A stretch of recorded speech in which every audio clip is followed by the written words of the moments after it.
Hello दोस्तों, तो कैसे हैं आप सभी लोग। मैं आज आपके लिए लाया हूं एक बहुत ही ज़्यादा हॉरर एवं डरावनी स्टोरी, जो एक बहुत ही ज़्यादा भयानक डरावनी स्टोरी है, जो एक भयानक अंधेरी रात का इंतज़ार कर रही है। एक ऐसी रात्रि जो चीखों की गूंज से सहमी हुई, पेड़ पौधे शांत और घना अंधेरा किसी शैतान रूह के आगमन का संदेश पहुंचा रही हो।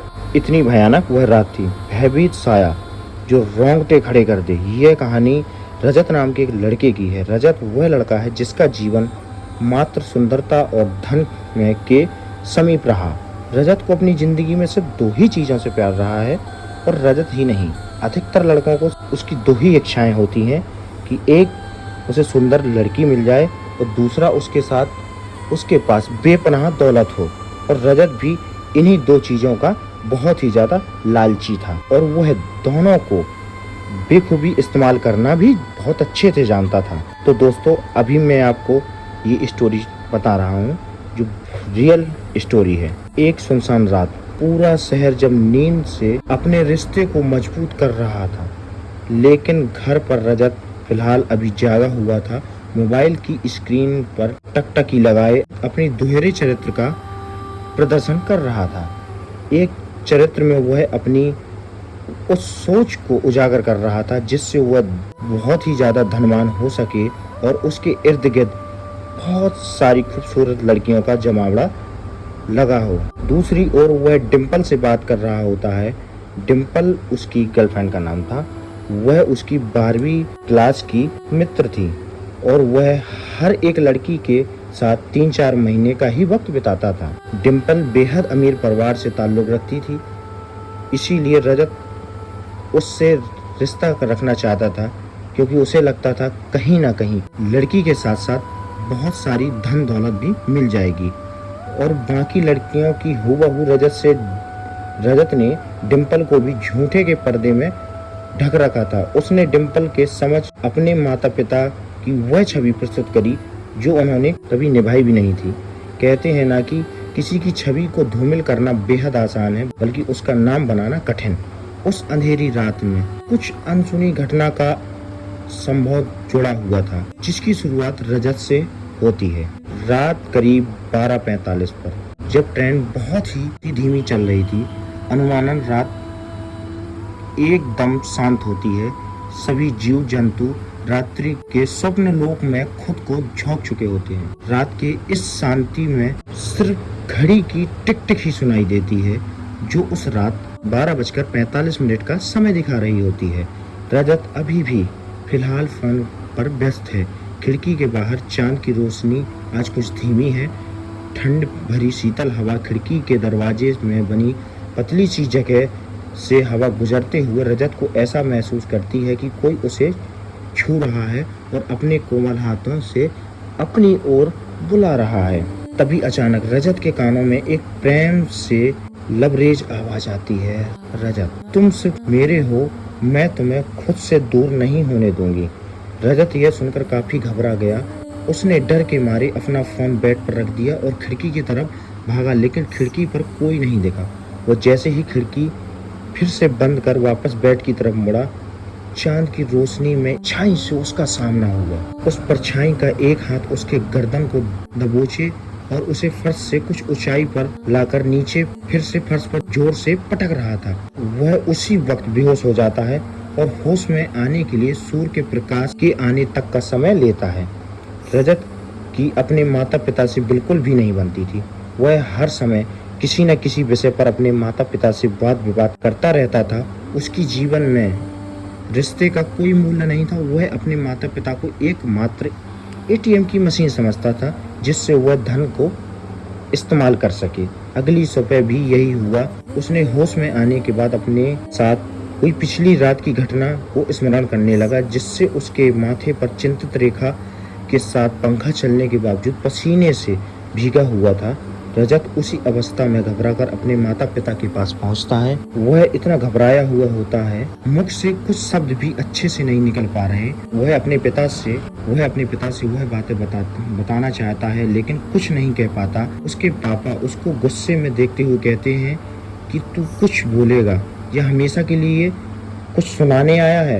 रजत के चेहरे का भाव अब डर की जगह गुस्से में बदल गई और वो उसी स्थिति में अपने पिता को ही सुना दिया और गुस्से में वह घर से निकल गया और अपने कॉलेज पहुंचा। उसका इंतजार उसकी दोस्त डिम्पल कर रही थी। उन दोनों को अपने अपने साथ हुई घटना को बताया। उसके दोस्त ने उसे कहा कि तेरा वहम होगा, कोई लड़की तेरे को कैसे उठा सकती है, वह सिर्फ एक हाथ से। यह बात कहते ही रजत का दोस्त और डिम्पल जोर जोर से हंसने लगते हैं। मेरे जीवन की तभी रजत बोलता है कि मेरे जीवन की लगी हुई है और तुम इतने बेशर्म होकर हंस रहे हो। रजत दबी सहमी आवाज में कहता है उन लोगों से, अरे तुम इतना क्यों डर रहे हो, सब ठीक हो जाएगा। रजत के दोस्त उससे बोलते हैं।